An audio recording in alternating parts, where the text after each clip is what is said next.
穿梭走在人群中，路上行人忙匆匆，忽然听到人群闹哄哄，挤到前面一看，有人倒在人群中，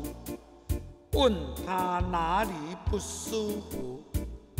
躺在地上没反应，赶快弯下腰来给他摸一摸，颈动脉没有动，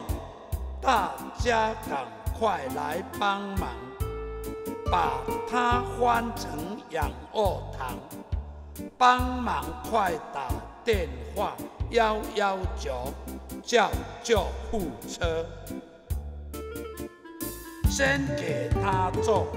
心肺复苏 CPR， 遇到心跳停止别紧张，心胸按压最重要，两手相叠用掌根按在胸骨正中间，肩膀垂直要用力，每分至少100次，按压深度5公分，持续按压30下，然后做人工呼吸，一手压额头，一手托下颚，开放气道很重要，捏住鼻子口对口，吹气30次，按压吹2口气，这个比例别忘记。2分钟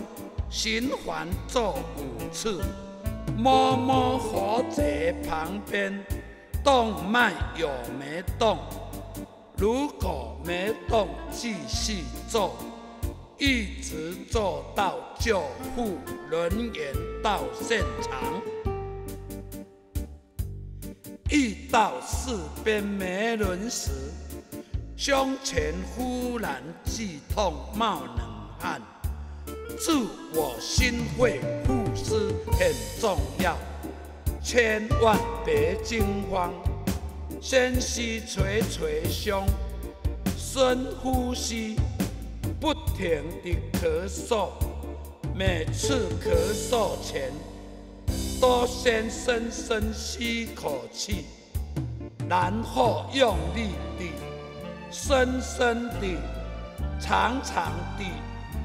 不停地咳，就像要把胸腔的痰咳出来，